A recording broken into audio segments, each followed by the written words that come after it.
Assalamualaikum warahmatullahi wabarakatuh, sahabat YouTube. Selamat berjumpa dengan saya Sandra Dewi dari Rumah Sabun Beswan. Saya penggiat skincare berbasis tanaman. Kali ini saya memberikan contoh krim berbasis minyak yang sangat mudah kita buat di rumah sendiri ya, untuk kita gunakan sendiri, untuk keluarga kita maupun kerabat kita. Nah, kali ini saya menggunakan bahan minyaknya yaitu dari minyak kelor. Mengapa saya memilih minyak kelor? Karena seperti yang kita tahu semua bahwa kelor sedang happening ya sejak tahun 2014, sejak dicanangkan sebagai the miracle trees oleh WHO. Jadi banyak sekali orang saat ini begitu mengejar, ingin mengetahui tentang kelor dan memakai dalam kosmetika maupun dalam bentuk superfood atau yang kita makan, yang kita konsumsi sehari-hari. Nah, saya tertarik sekali dengan minyak kelor ini dan sudah terbukti memang sangat luar biasa manfaatnya ya. Silahkan teman-teman baca di Google bahwa minyak kelor maupun daun kelor itu kandungannya sangat luar biasa ya. Daunnya mengandung 46 jenis antioksidan yang sangat kuat ya, yang otomatis manfaatnya juga salah satunya adalah sebagai anti penuaan. Jadi ada kandungan yang seperti kita ketahui, kandungan quercetin, zat aktif dalam daun kelor itu sangat berperan dalam regenerasi kulit, ada sitokininya, argininya, dan lain sebagainya. Dan minyak kelor ini kandungan utamanya itu ada fatty acidnya yang berupa oleic acid. Jadi asam oleatnya itu tinggi. Jadi tapi selain oleic acidnya juga dia mengandung omega, pokoknya semua omega dia lengkap, omega 3, 6, 9 sangat lengkap, dan itu belum termasuk mineral, vitamin dan sebagainya. Jadi mari kita coba membuat krim dengan minyak kelor dengan cara yang sangat mudah. Selamat menyaksikan. Pertama-tama kita siapkan beeswax. Kami menggunakan sebanyak 10 gram beeswax alias 1 bagian dari jumlah minyak kelor ya. Jadi potong-potong terlebih dahulu. Jangan lupa teman-teman memakai sarung tangan ya. Sarung tangan bisa yang terbuat dari karet atau yang dari plastik juga tidak apa-apa, agar tangan kita tidak beeswaxnya higienis, tidak terkontaminasi oleh bakteri-bakteri dalam tangan kita. Tapi meskipun demikian kita harus cuci tangan dahulu teman-teman ya. Nah, selesaikan pemotongan beeswax, kemudian timbang teman-teman ya, jangan lupa menggunakan timbangan digital.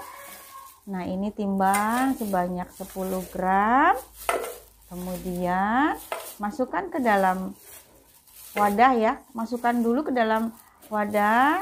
Nah, ini sebanyak 10. Ini timbangnya terbalik ya, karena sahabat-sahabat, karena tadi ada video yang tidak terekam. Jadi setelah proses pemotongan beeswax, kemudian kita campurkan beeswax ke dalam sebuah panci dan dengan minyak kelor dan vitamin E.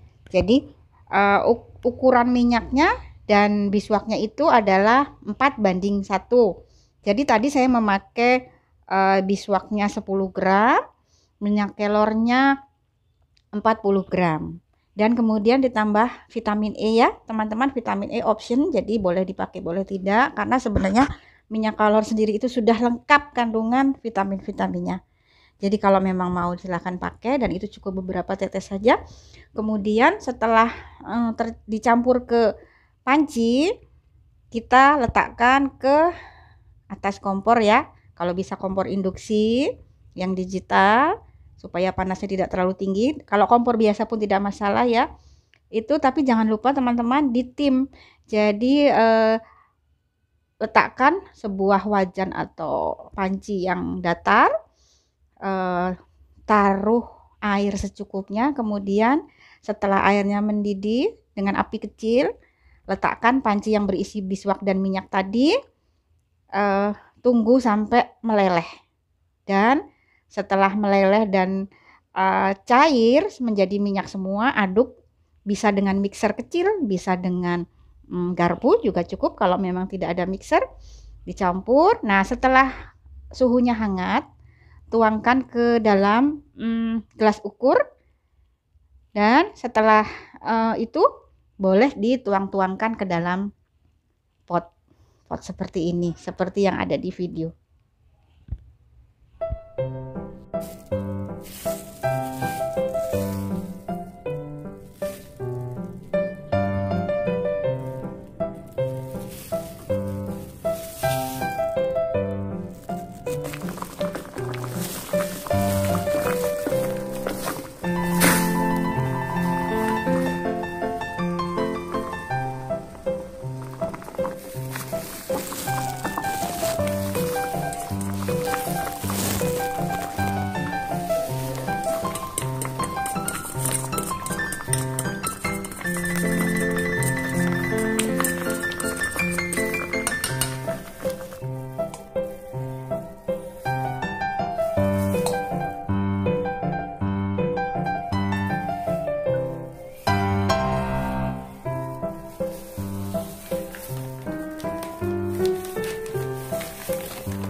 Sahabat-sahabat, saya ingin memperlihatkan daun kelor yang sudah kering, dan ini sudah ditepungkan sedemikian lembut ya, dan ini kelembutannya mencapai 500 ml. Jadi kalau diaduk di dalam air itu bisa homogen.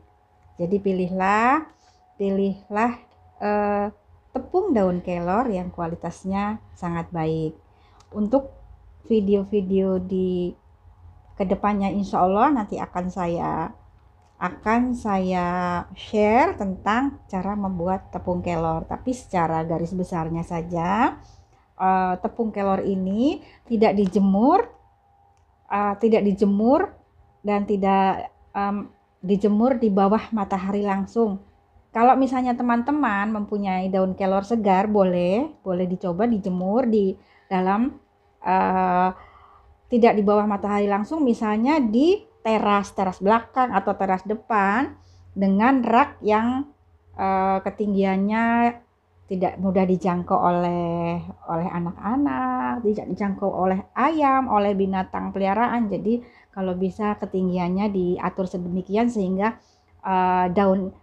pengeringan daun ini menjadi lebih higienis. Namun yang terbaik adalah teman-teman menggunakan mesin pengering. Nah, mesin pengering ini pun suhunya bisa diatur seperti oven ya, namun suhunya bisa diatur sedemikian sehingga nutrisi yang terkandung di dalam daun kelor itu tidak rusak. Karena kalau melalui pemanasan yang sangat tinggi, misalnya di bawah matahari langsung atau di oven biasa, itu tingkat panasnya sangat tinggi sehingga kandungan nutrisi yang di dalam daun kelor itu bisa rusak. Kalau menggunakan mesin khusus itu nutrisinya tidak rusak, yang diambil dari daun kelor itu hanya kandungan airnya. Jadi selebihnya selain air itu masih ada dalam daun kelor segar sekarang dalam bentuk tepung, tapi yang berkurang yang tidak ada adalah kandungan airnya. Demikian. Jadi pilihlah tepung kelor yang berkualitas.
Buat sahabat-sahabat semua, mohon keikhlasannya untuk subscribe di channel saya ini, dan jangan lupa pencet lonceng supaya bisa update terus bila saya mengupload video baru. Insya Allah setelah video yang perdana ini akan rutin mengekspos beberapa cara membuat skincare alami untuk diri kita dan keluarga. Terima kasih.